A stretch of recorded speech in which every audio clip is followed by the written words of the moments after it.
I begin with a question. What needs to happen when things go wrong, when we or other people make mistakes, when consequently pain or disaster seems to be coming our way? That's the kind of question that our readings for today are grappling with and attempting to provide answers for. Sin is a word and concept not very popular in secular culture today. Nevertheless, everyone recognises that things sometimes go wrong. People make mistakes that have consequences. This can be true of individuals, groups, nations, or even be true on a global scale. The present global pandemic is serving to highlight some of the things that have gone wrong on a widespread scale, such as social inequality, institutional racism, and ecological irresponsibility concerning our planet. Our two readings provide two distinct but related methods of dealing with situations when things go wrong. The first, from the prophecy of Ezekiel in the Old Testament, highlights that on occasion things can get so bad that God raises up an individual to tell others in no uncertain terms about what is wrong and what to do about it. Ezekiel was both a prophet and a priest. At the beginning of the book, we find him in exile in Babylon with some of his fellow Israelites who've been deported from Jerusalem. After receiving an extraordinary vision, then in chapter 3, Ezekiel is commissioned and called by God to speak to his fellow Israelites God's words of judgment, for they have strayed from God's ways. Then 30 chapters later, in chapter 33, our reading for today, Ezekiel receives the call once again. This time, Ezekiel is explicitly named by God as a sentinel, a watchman. The image is a military one, that of someone stationed high up on the walls of a city, who is to scan the horizon and look out for the enemy approaching, and then warn the people inside the city walls by blowing the trumpet to warn them that the enemy's approach is visible and coming near. The power of this image lies in the fact that it is God who approaches in judgment. It is God's message that there will be consequences for the failings of the people that Ezekiel sees and hears so clearly. It's clear from our reading today that God's judgment is an aspect of God's love. God does not want people to go on getting things wrong. Rather, God longs for people to amend their ways. And God uses prophetic voices to convey the message. In today's context, such prophetic voices regarding the environment and the well-being of our planet have been heard from such people as David Attenborough with his Blue Planet programs, and Greta Thunberg, and also the Extinction Rebellion movement. Concerning institutional racism, the Black Lives Matter movement has been recently gaining momentum after acts of violence in America. Prophetic voices always have and always will be heard, and such a role can be extremely costly, even as with Martin Luther King, unto death. So others can point out how we get things wrong by telling us when the initiative comes from outside us, from other people's prophetic voice. Our reading today from Matthew's Gospel is more about what we ourselves should initiate and put into practice when things go wrong. And the context is that of the church, what the church needs to do when mistakes are made.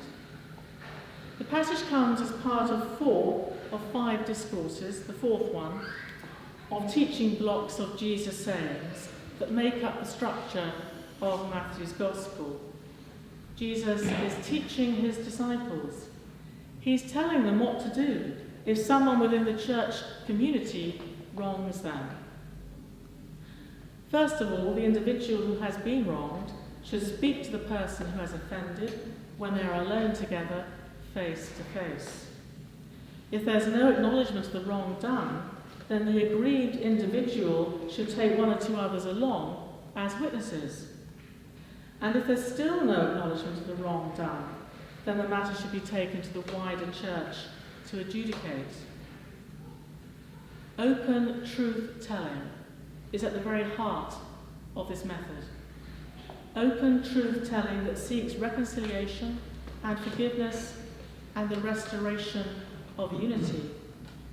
For reconciliation is a gospel imperative. As Christians, we are called to a life of love and forgiveness. This Jesus makes abundantly clear in the verses following on from today's gospel reading. But of course, there are times when forgiveness is very difficult. Desmond Tutu, a former Archbishop of Cape Town, wrote a book a few years ago with his daughter called The Book of Forgiving. The book outlines a fourfold path that it's necessary to travel in order to reach forgiveness. 1, telling the story. 2, naming the hurt. 3, granting forgiveness. And 4, renewing or releasing the relationship. Some hurts go so deep that we may not achieve reconciliation in this life. But we do need at least to be willing and open to forgive. With open hearts and minds, we are given the opportunity for the Spirit to work within us. For in the end, forgiveness is not of our own making, it is the gift of God. Jesus' teaching here is not just sound morality, but also good psychology, to put it in more modern terms. The English poet and mystic William Blake, who lived from 1757 to 1827, knew this too, and expressed similar thoughts in his poem entitled A Poison Tree. The poem was published in Blake's Songs of Experience in 1794, and I quote it now. I was angry with my friend. I told my wrath did end. I was angry with my foe. I told it not, my wrath did grow. And I watered it in fears, night and morning with my tears. And I sunned it with smiles, and with soft, deceitful wiles. And it grew, both day and night, till it bore an apple bright. And my foe beheld it shine, and he knew that it was mine. And into my garden stole, when the night had veiled the pole. In the morning, glad I see, my foe outstretched beneath the tree. In the extended metaphor of the growth of the tree and its fruit, Blake alludes to the tree of the knowledge of good and evil in the Garden of Eden, as recorded in the 3rd chapter of the book of Genesis. The poem wonderfully, albeit starkly, demonstrates the mutual destructiveness of anger and resentment that is allowed to seethe and not be given the opportunity for open expression and honesty. In our readings today, God reminds us that yes, things go wrong, but that something can be done about it. Prophetic voices can challenge us to better ways of living, and we ourselves can be more alert to those ways in which we can address wrongs and attempt to put them right. It's the task of a lifetime. Jesus himself is our model and our guide. He unflinchingly challenged the religious and political leaders of his day for their hypocrisy. But his challenges were always motivated by love. Like Ezekiel before him, he spoke out against the evils of his day because he knew that God longed for people to live lives of truth and compassion. He forgave his persecutors, nailed to and dying on the cross. And in his glorious resurrection that we celebrate Sunday by Sunday, He was vindicated by God in all that he has said and done, in proclaiming a message of love and forgiveness. We have Jesus as our teacher, our friend, and our guide. In all our own failings and falterings, may we be encouraged by God in Christ, that God has gone before us in Christ, knows our weaknesses, and offers us unlimited opportunities for renewal and grace.